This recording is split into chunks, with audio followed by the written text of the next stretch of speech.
as soon as you get up on some shoulders, you got to start finding your own way and your own way of doing things. And paradoxically, your own way of doing things is almost going against the grain many times. And what that does is like, you think it's going to not work, but it actually works better. Hey, what's up, everybody? Welcome back, Championship Leadership Podcast. We got Mitch Miller with us here in Thailand, coming in, staying up late for us, which I appreciate. So how's it going, man? Good, man. You're the only non-male that I would start this. Yeah, right. Wait a minute, non-male. Geez, What? Yeah, you're the most manly guy I know, and I said non-male. Jesus, I got to check my biases here. I think we knew what you meant. Yeah. If I didn't say anything, nobody would catch it, and then they slowly start to think that. Start wait a second. Subconsciously, they're like, question your gender. Yeah. Well, I really, this might be a little bit different than maybe a typical pod episode. If you're a long time listener, as they say, I think. But yeah, why don't you? Would love to dig into, your origin story of how you've gotten to be known as one of the best copywriters in the business. And I know that's a focus of yours to really, I think that game is changing quite a bit. And I know I've seen you on social media talk about it a little bit, or, address copywriting with AI and ChatGPT and all that, and where we're headed and where we're going. But I'm sure that's part of the conversation we could get into as well. But yeah, curious. And, for those that don't know who you are necessarily, as well as I do, how you got to where you've gotten, because you got quite the story. So I appreciate that, man. So your audience, how would you describe them in a nutshell if you had to? I know it's probably wide. Yeah, it's always a little difficult to know exactly, right? But I would say, just because of who my audience is, or who I work with, entrepreneurs and business owners probably tend to be on this, smaller startup side, or small teams looking to grow, trying to figure out how to lead. The world continues to change, and they're like, as soon as you think you might start to get some things to figure it out, the game changes again almost overnight, right? Yeah, we have to find those things that are grounded in that eternalness, the things that, the things that you teach, man. These are things that never change, and we have to be grounded in them. And like you said, integrity is one big one too. AI doesn't have ethics. It can be programmed to have ethics, but it doesn't really have ethics. And you can't fake those real relationships and things like that. An AI can be true to its word in the form of, it can show up to time on things, but it doesn't have real intent. It doesn't have a fucking soul yet. And then when it does, we're done. But so I guess, so in the context of also having become somebody who has quite a bit of influence in their industry, which is the same for anybody here, and where I came from, which was the opposite of that, and how hard it was. It was funny, is not hard in the traditional sense. It's not like, digging ditches, or it's mentally hard to see to keep upping your identity and keep seeing yourself as that new type of person. And there's different ways to hack it, like you just came back from an experience, like you can accelerate things and hack them. Although those experiences that are dramatic like that cause you to almost be off your game for a little while your brain sorts these things out. 100% there. Geez, but so the way I started, I always wanted to be somebody. It sounds weird, but I've always, no matter what, thinking back to as a kid, it was always something to do with displaying greatness in front of crowds. Now I don't know if that might be fucking universal, who knows, but it was always like that. I wanted to be a WWF star when I was as small as I can remember, because my grandma took me to see one in Edmonton, and it was Hulk Hogan versus Earthquake. It was like back in those days, you know, Yeah, and, right. Ultimate Warrior was coming Yeah. up for the #1, and I wanted to be Ultimate Warrior. I had like the set where you put the thing around your Oh arm. yeah, yeah, for sure. Yeah, and I had like the figurines and stuff, and I was all about that, and then it was all about being a rock star. And there was, and then I wanted to be like a fighter. It was always a theme of like doing something in the middle of something where there's crowds watching. Mhm. And I couldn't quite figure out what it is. And, you know, like I could analyze it and be like, it's coming from some weird insecurity, but who the fuck knows? I had it ever since Yeah. I was a tiny kid. It doesn't matter. But I grew up like I didn't know, but I had ADHD the entire time growing up until Oh, now. wow. I had no idea I did. And I had no idea that it was a real thing. And it's a fucking serious thing. It's not just some term that we throw around. I'm realizing now how fucking serious it is and how much it's actually affected my life in a bad way. And I think honestly, most people watching this, especially if you're an entrepreneur, might be fucking ADHD. And it's terrible. It's I have the inattentive type, so I'll forget things and I'll just, I mean, I was watching a 10-minute video on ADHD today. And I got lost. I was reading the comments. I got lost. I had to pause it, and I'm reading through the comments, and I'm in a reply of a reply, and the people in there are like, "Help! I can't get out of the comments." I literally paused it, and I can't stop talking. And we're talking to each other about being stuck in the comments with each other. It's fucking stupid. Oh, Someone's like, wow. "It took me an hour to get past this video. I had it on watch later for the last year, and I can't get through it. It's only 10 minutes long." That was fucking hilarious. So I did terrible in school, and my father was sick growing up all the time. So my mom like worked her ass off. So I essentially didn't have much of a childhood. I either take care of my dad or whatever. And then I did terrible in school because the ADHD thing, didn't know how to fix it. Nobody knew how to fix shit. They're like, so you just figured that out lately? Yeah, just very lately, man. Like in the last 6 months lately. Yeah. Wow. I got addicted to cocaine for a while. And the thing is, I couldn't figure out why, because whenever I would do it, I would feel normal. And my friends would get high and they'd get weird. And then they'd have some hangover, they'd have some come down. And I would just feel like, oh shit, like I feel like I'm motivated. I feel normal. Yeah. Yeah. It was like having a cup of coffee for everybody else. And so it turns out that you know, it was the dopamine regulation. So now I take Ritalin, and it's incredible. It helps me. It's not a cure all, but damn man, it helps me function. And it's crazy that like I need external sources of dopamine to give myself motivation, which seems fucking insane, which is actually the last thing you'd want. It's actually terrible because external sources of dopamine mean anything from, you know, that you're almost putting the regulation on your state onto something external, which is fucking terrible. But some people have executive function disorders that are legit, and I have no choice. So I'd rather put it in that pill at least than in the validation of other people or something like that. So anyway, I fucking did terrible in school.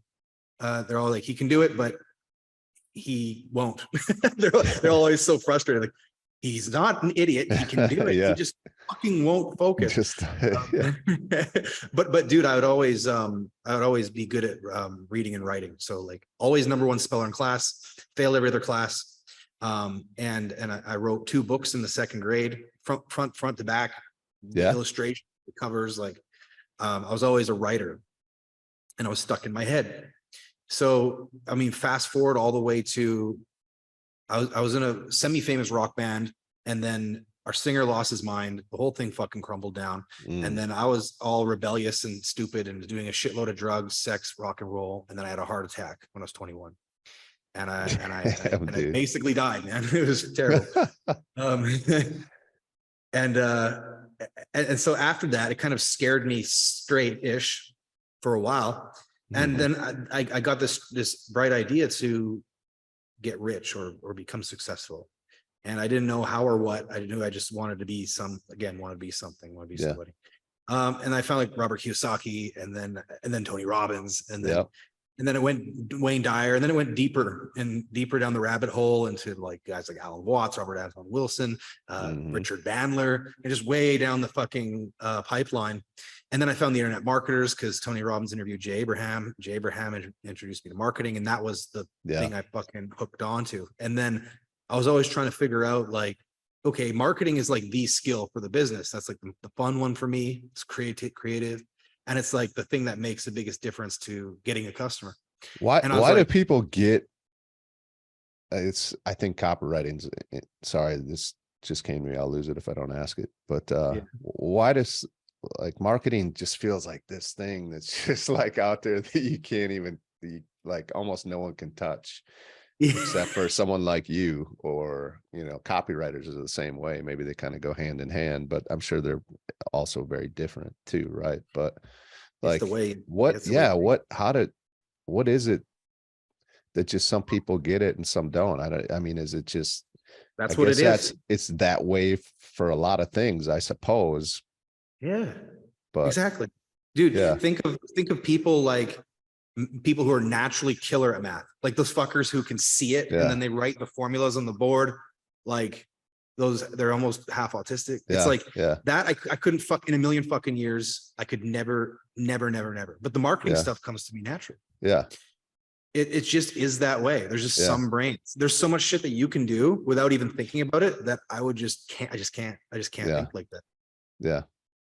And so that's why if you're not that person, it's like hire the fucking marketing out, but be smart enough to know who's bullshit, and also know enough about that's the hard part though. That's the hard part. But so the thing is, the trick is to not learn marketing enough to not get fucking screwed over. The trick is to learn how to score the marketing efforts and the benchmarks required without knowing how to do any of it, so that when you hire somebody to do your marketing, you know when something's not working, even if you don't know how the fuck it's not working or what needs to be done. You can look at it and be like, well, I tell you right now, within this industry, this thing should be performing like this, and this is not happening. So I don't know what the fuck to do. You're the expert, but I know this is not working. You can't bullshit me. So that's all you have to learn is like the benchmarks and parameters of what you're doing. And so you kind of can't get screwed in that way. You'd be like, hey, this shit's not working. I don't know what the fuck you guys got to do, but it's not working. Yeah. Yeah.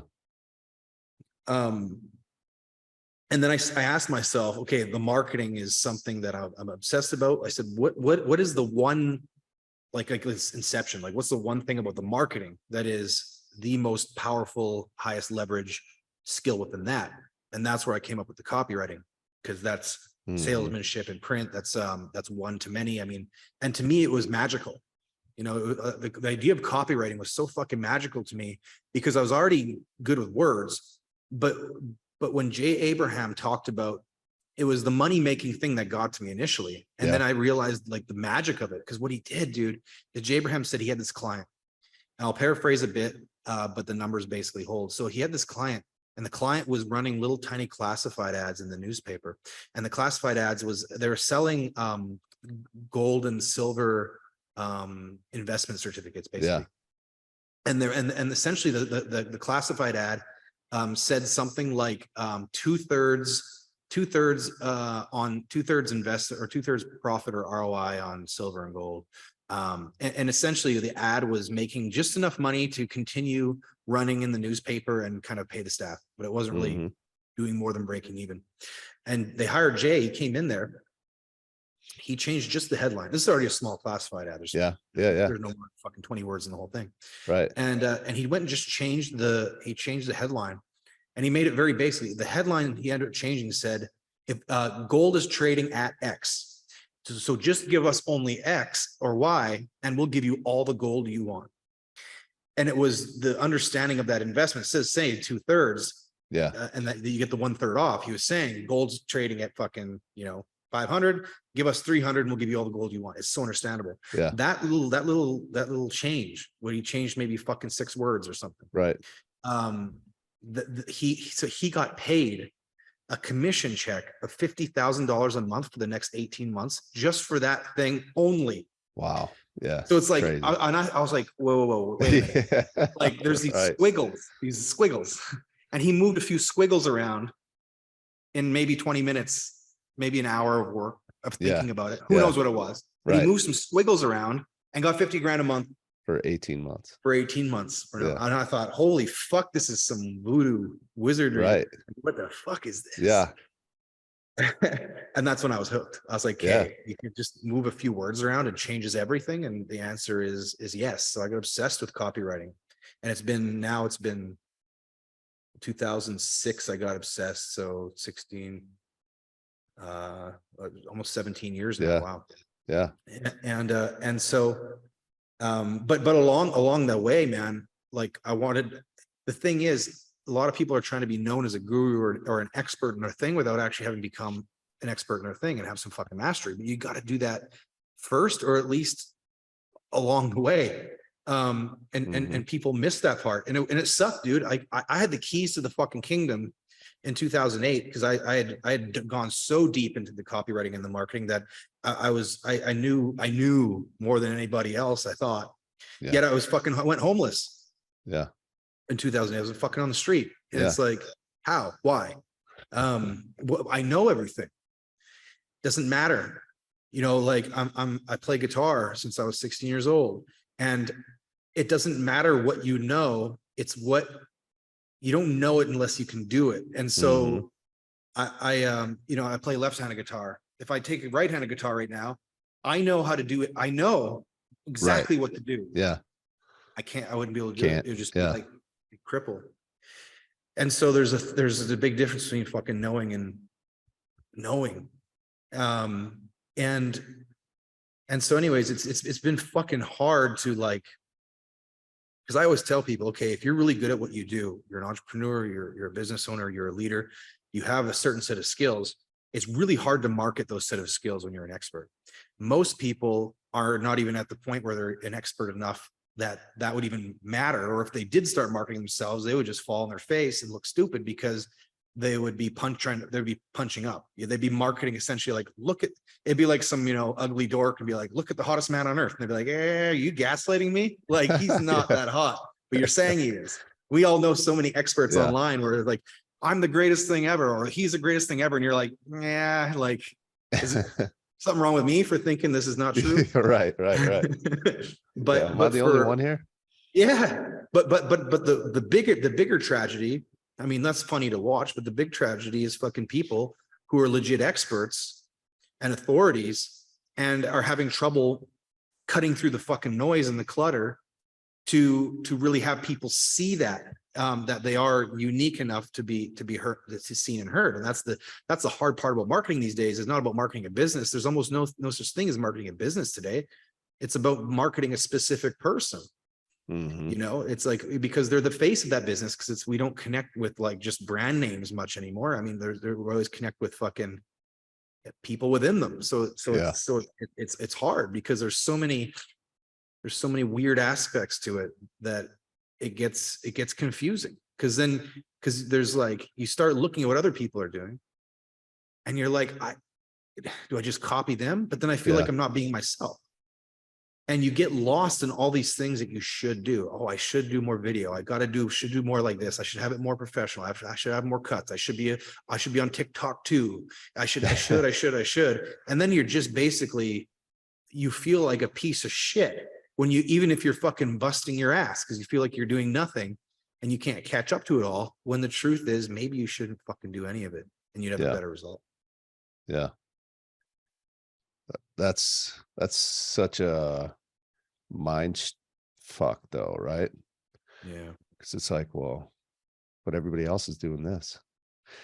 Yep. That's why you have to figure out who you are. You gotta, because you don't, especially being a leader, you don't become even a thought leader. I mean, to become a leader in your industry, you essentially want to become a thought leader, and you cannot fucking do that by copying everybody else. You can do it at first a little bit, just like playing guitar. Okay, yeah, you're gonna fucking, you can't learn to improvise or solo or get some riffs without stealing some licks from fucking Clapton Slash. You can't learn the blues without doing a little bit of BB King, because you don't fucking exist in a vacuum. You don't just be like, here's a blues scale, and then never listen to blues and don't get any influence and just start fucking being a blues master. It doesn't work like that. You stand on the shoulder of giants, you learn. But as soon as you start as soon as you get up on some shoulders, you got to start finding your own way and your own way of doing things. And paradoxically, your own way of doing things is almost going against the grain many times. And what that does is like, you think it's going to not work, but it actually works better. For example, I bet you so many people watching this, man, fucking love and hate social media at the same time. Yeah. That's me. It's probably you it's too. me, for sure. Yeah, fuck me too, man. Yeah. I don't fucking like it. I'm actually an introvert. Like, are you? Yeah, big time. Big time. There's nothing better for me than sitting in my bedroom playing some, like, I'm totally cool being alone for the rest of my life in a cave. I can crawl out here and there to fucking say hi to people. Yeah, man. I'm a hardcore introvert. I can be extroverted when I need to be, and I get passionate about shit so I can fucking talk about it. But like, if I do a seminar, I'm like, at the end of the like, everybody who knows has been at my seminars will say this, like, I'm there for you, like, but during the breaks, I'm gone. And after, like, I'll go for dinner with you guys, but I'm gone.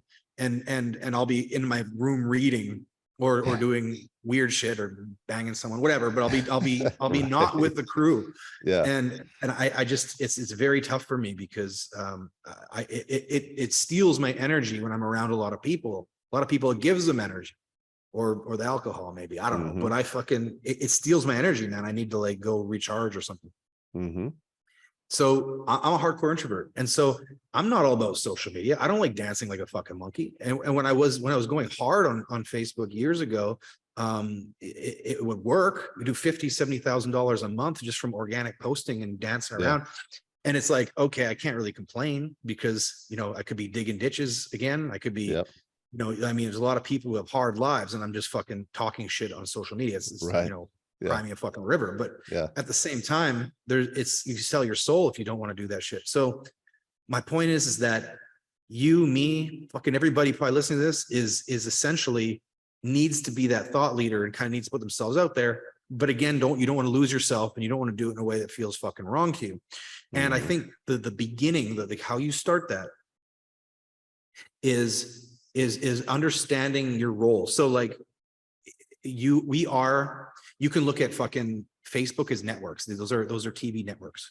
And you look at our profiles as channels. Those are various channels people can flip through. Yeah. And within your profile, you have shows. There are different shows that there's the Nate podcast show. There's the Nate text blurb post show. Yeah. There's the Nate, like, event, the parallel track of, you're doing an event and you're traveling show. You have all these little shows within your channel on the fucking network.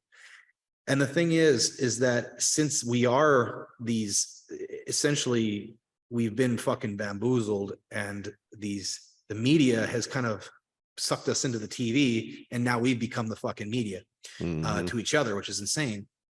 But because we've done that, essentially we are all now like storylines. We're all fucking plot lines. We're all fucking, we're all Bruce Willis and Die Hard. We're our own fucking movie character. Right. And so the thing is in this goes mythical, like this goes deep, but like when you look at any story, any hero's journey, which is the most, it seems to be the story arc and line that hits us the hardest. But anyways, there's kind of two kinds of heroes. There's the eager hero and there's a reluctant hero. The eager hero is somebody we don't like. If the hero's too eager, he's the one who gets killed in the movie because it's so satisfying. Yeah, and we can't wait to see him. We don't want somebody to win who's too eager. Yeah, which is actually part of the reason of showing up and looking too needy or eager or too eager to get the sale. You can see those kind of people. It's like that's part of the eager hero, is I'm here to save you. Like fuck you are, like that's bullshit. So the trick is you and me and everybody else watching this is fucking half introverted, don't want to really do this shit. We are in essence, by its very definition, we are reluctant heroes. Mm-hmm. And because we're reluctant heroes, why are we trying to pretend and act like we're fucking eager heroes? Yeah. Right? It's dumb. Yeah. Why don't we just be a fucking reluctant hero? Like, you tell people you don't want to fucking be on social media and do this shit. Like, yeah. Right? Like literally in the movies we watch, they literally straight up they don't want to save the fucking world. They're like, fuck the world. They'll even say that.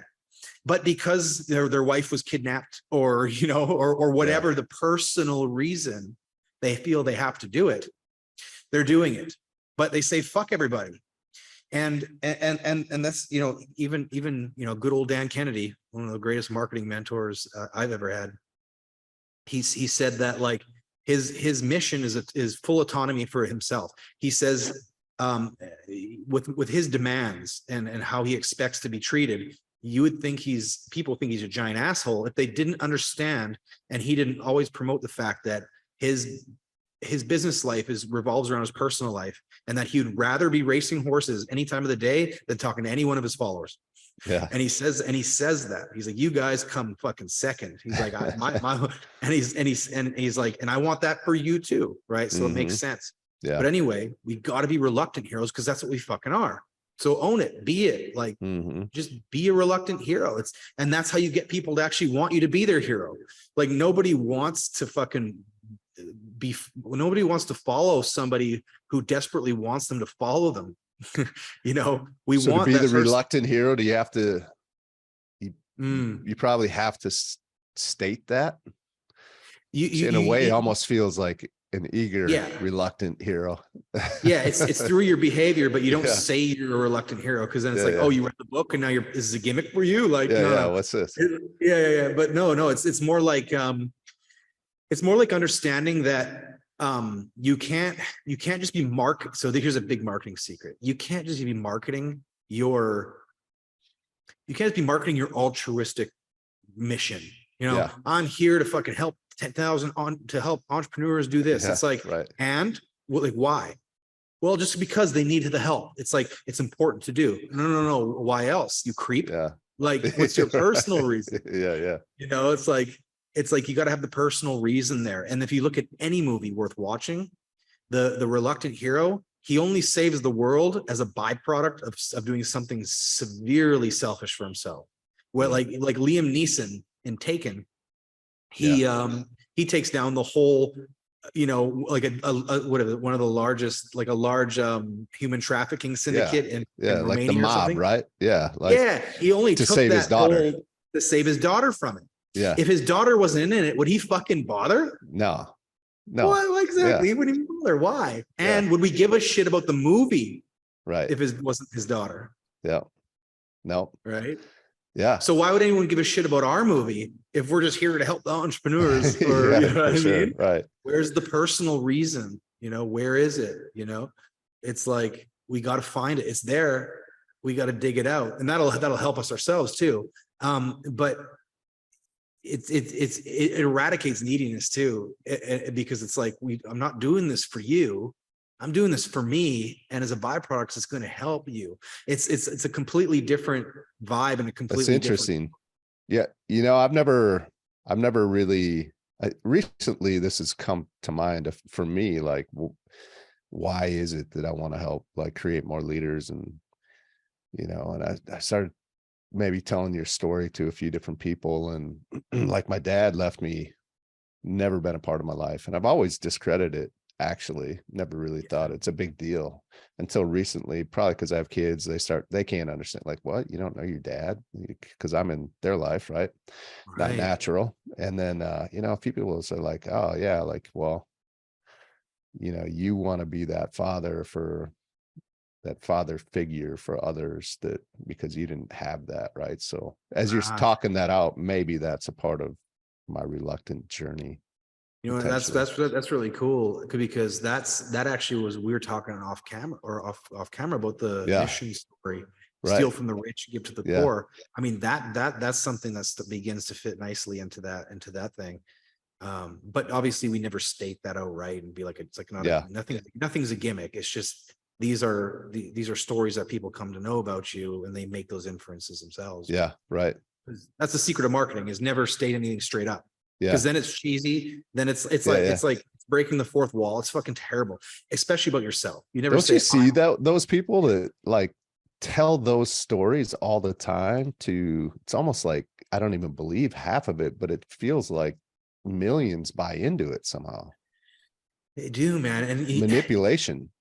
People call themselves experts. That's insane. Never call yourself that. What the fuck? Yeah, The right. queen of this, the king of that, the Yeah. prince of this. I'm this kind of expert. It's like, holy shit. Like, don't say it. Like, I mean, because the least that Mm. you say about yourself directly, the more that people, I mean, good Lord. I mean, it's so wrong.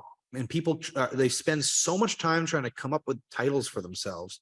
Fuck your titles. Just let your skills speak for itself. Just give value. I don't even consider myself a copywriter, let alone a Which does copywriting that expert. require a fair amount of time? Because it It just takes time for people to start yeah. to see you and talk. And I imagine maybe some people are able to shorten that time. Yeah. It depends on so many things. It depends on how crazy your stories are. But It's how many even you, connections like you you have. said, 17 years, doing what you're doing. Yeah. When I went online hard, it took about a year Yeah. when I was online hard in 2014 for it to really begin to pop off. But I came out the gates fucking swinging. Yeah. And I was full on like I was an asshole. I mean, a lot of it was comedy. A lot of it was just the satirical way I do things. A lot of people meet me in real life. Oh, you're so much nicer than I thought. I was like, well, I'm cracking the same jokes, right? Yeah. I'm making Yeah. fun of Yeah. their mom in person, Yeah, but right. it's funny because there's context now, and it's like Yeah. I'm saying the same shit. It's like, well, you're an asshole. It's like, no, it's the same thing. It's just when we're text, it gets taken differently than Yeah. it does. Sure. But like someone like Jocko. He doesn't have a label. He doesn't call himself, like, I could be wrong, but I don't think he calls himself as something expert. Or I don't think he has a self. He's just Jocko. And then he Yeah. just has a story. And then he has things he can help people with, but there's no like self-referencing label. Mm-hmm. And I think that's important because Yeah. you don't want to, I mean, Prince knew it. He fucking didn't want to label himself. I mean, he kept changing his name Yeah. to Right. the artist formerly known as. Yeah. And Marilyn Manson, David Bowie, Madonna, they changed their whole entire look and persona every album, Yeah. not just as a marketing gimmick because they didn't want to get labeled. You should be able to speak, and your speaking does what it does and pulls people in and allows you to do things, right? And then you don't need to explain yourself, and you also don't want to limit yourself. If I just call myself a copywriter, puts myself in some weird box, because the truth is I'm only a copywriter because I understand certain other things. There's somebody I know who talks about being getting leads from LinkedIn. That's their thing. And I'm like, and they talk about how that's their thing. I'm like, man, that can't be your thing. It's too small of a thing to be your thing. Nobody's going to believe you're an expert in that thing if that's the thing that you should be an expert in a larger umbrella, so that they believe that you're an expert in that little thing. Maybe Which is also, yeah, it's interesting what you say about that, because I ran across somebody on social media. He's doing something completely different than what I remember a few years ago he was doing. And I'm like, man, you've been the expert of like 5 different things like in the last 7 years. Probably a part of it is because, yeah, they hop on the LinkedIn lead gen guy for a while until that runs out. And then all of a sudden now they're telling you how to build lists or whatever. Yeah, if you're a I don't trend know. jumper. Yeah, if you're a fucking trend jumper. I mean, that can be legitimate if you give a fuck about longevity. A lot of people don't care, but if you care about longevity and being and really being with an audience and in an industry for life, and you do like to trend jump like that because it's interesting to you or whatever, and you're not just failing at something and packing up and going to the next trend, then what you do is you make sure you're known as the overall thing, but that you're choosing to zoom in at this moment because it's a hot thing, and then you want to help it. Like I would never be pigeonholed as a copywriter or a ChatGPT prompt engineer, whatever the fuck that means. It's like I want to be known as somebody who is somebody who really knows their shit in marketing strategy, and that, depending on the need or the lens or whatever, you can zoom into copywriting, you can zoom into this and zoom into that and zoom back out, but everything has a fucking understanding, an umbrella of marketing. So if you have these guys go out there, it's like, oh, they zoom into AI, I zoom into this, I zoom into fucking LinkedIn. It's like, that's okay, as long as everybody knows about you, that you are an expert in general, and that you're choosing to zoom in temporarily to something. Sure. Yeah. Yeah. Prompt engineer. I mean, you ask questions, right? I mean, that's Yeah. I mean, you're Again, asking. people are labeling it because people are It's desperate. They're desperate to turn everything into a fucking gimmick, right. money making gimmick. And it's like somebody like a prompt engineer is like a sandwich artist. That's right, totally. Yeah. Or like it's like you're making subs, bro. Like, and you're not even an artist. Like, the customer is telling you how they want the sandwich made. And they're not saying they want it in like let me look at you. All right, I'm going to create this sub that I could just tell that you're going to love. I told you. I want the ham and cheese with the lettuce and tomatoes. Yeah, I don't want it to look like a swan. It's not origami fucking subs. What did they used to call the people who pumped the gas? They used to. Did you ever hear about that one? It was like a self-service, full service. Yeah, but they used to call them like a petroleum petroleum technician. It was so funny. Petroleum tech. It was a very funny word. Yeah. Something very stupid. Right. Because they had like some giant word for like filling liquid from one thing into another. Yeah. It made it sound so huge. It's like your new exciting career as a petroleum refill engineer technician. I pump gas for a living. Yeah. Yeah, that's all you do. And so people are crazy like that. But I mean, the AI stuff's interesting. I mean, all it is asking questions, but that's how you think better anyway. You know, AI is changing everything. It'll wipe most copywriters. It'll wipe most everybody who's doing any kind of work that relies on. I mean, it's going to kill Google. It's already happening, and you gotta use it or be stuck behind. I'm trying to teach my dad to use it now. It's awesome. It does everything for you. But only. It's good. It's kind of like what calculator did to fucking by doing math by hand. Yeah. Is what it's going to do for your thinking. Yeah.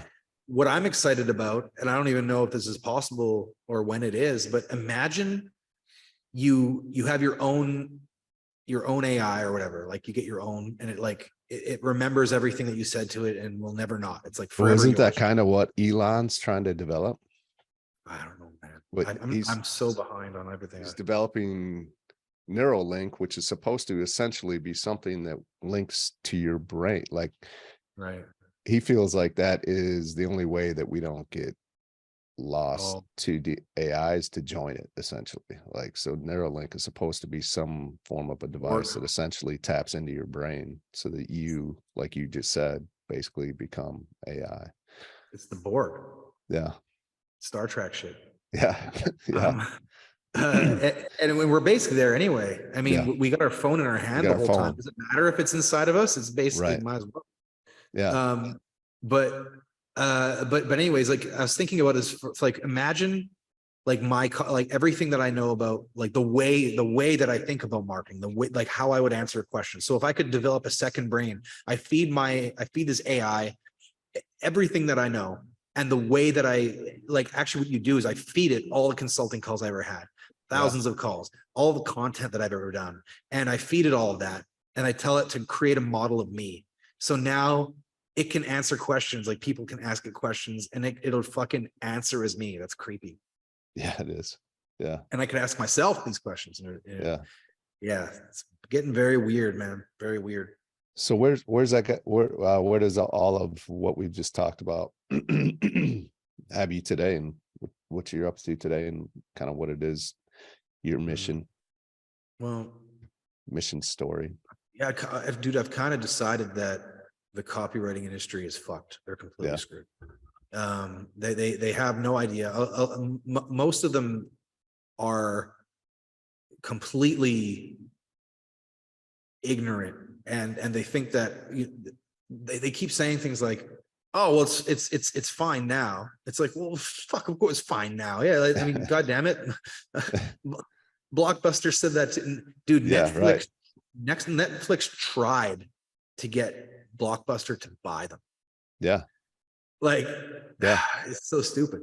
But anyway, so people are like, copywriters are super ignorant right now. And they don't understand that, like, they're like, well, and then they're like, well, it's not about going against the AI, because the ones who use it will be, and everybody else, the ones who use it will thrive, and the ones who don't won't. It's like, yeah, but what makes you think you're going to be the few percent that thrive? Like, how are you I'm not even that fucking confident. How are you so confident you're going to be that one of those few percent?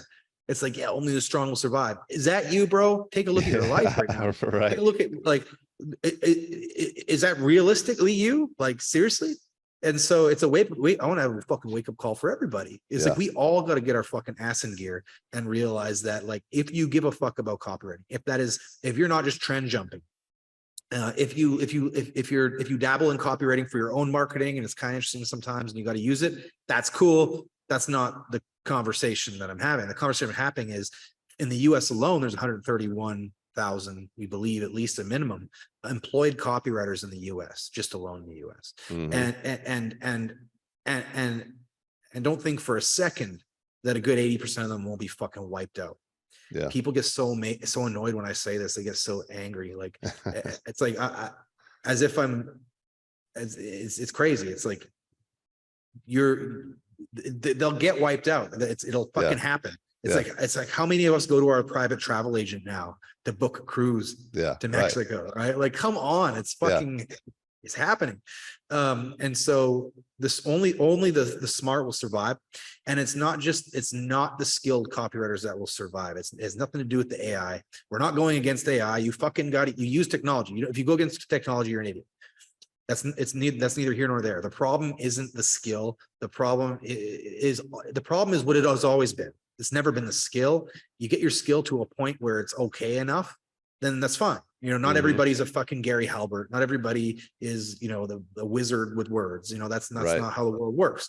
Not everybody's a fucking Louis C.K. level comedian. Yeah. There's plenty of comedians that make a living and that are good enough at what they do to tour. That's fine.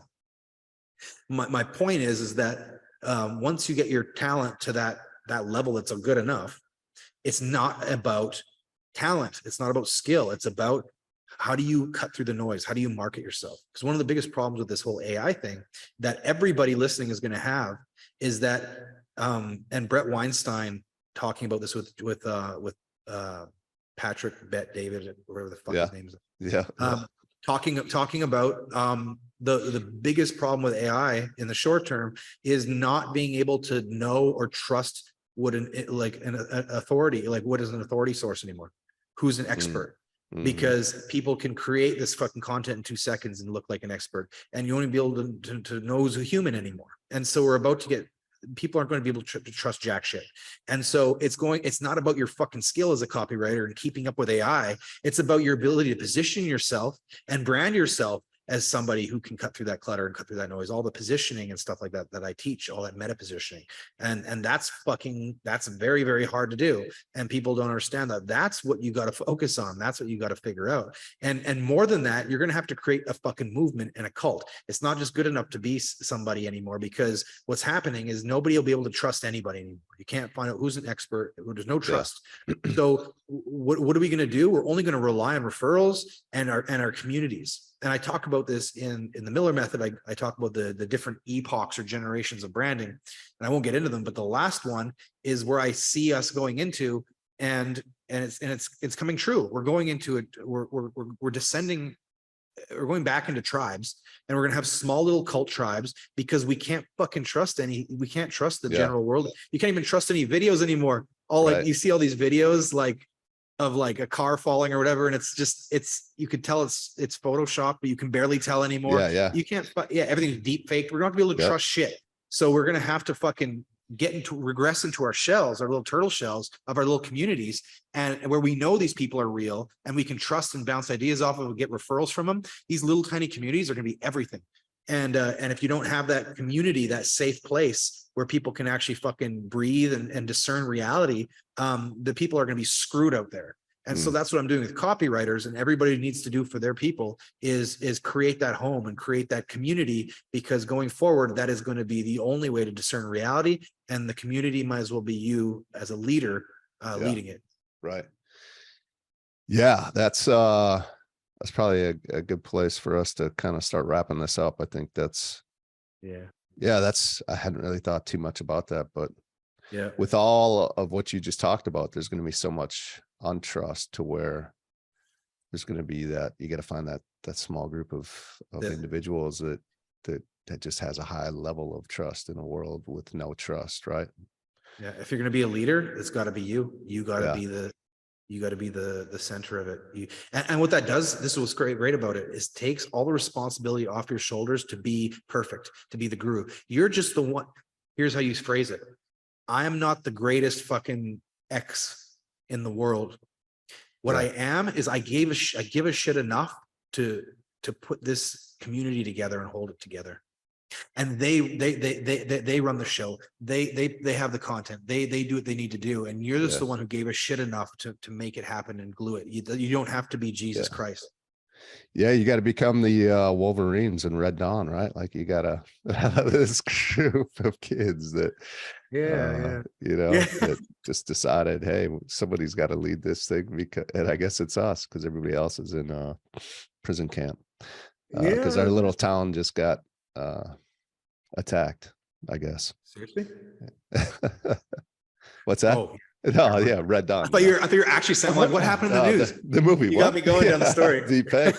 I was totally bought in. That's good stuff.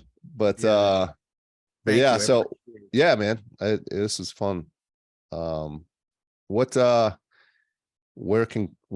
this community of people that you're putting together that the listener, if they're looking for that right now in this world of not knowing where to go or who to trust, that they could connect with? Well, it's called The Maze, and they'll find out how to get in. And if you don't, then you're not supposed to get in. Yeah, that's the truth. Because if you're watching this right when the interview came out, the maze is not ready for you to enter yet. And if you're watching this later down the road and you don't know how to get in the maze, then you don't even deserve to be in the maze. Yeah, it's a very interesting process. It's an app, and there's a path to get in. You can't just get in. You can't just pay to get in. Can you prompt engineer your way through ChatGPT to get in? Hell no. Hell no. It's more like Fight Club. Yeah. I love it. There's a journey to go through before you can even think about getting into the maze. Awesome. That's all I'll say about I love it.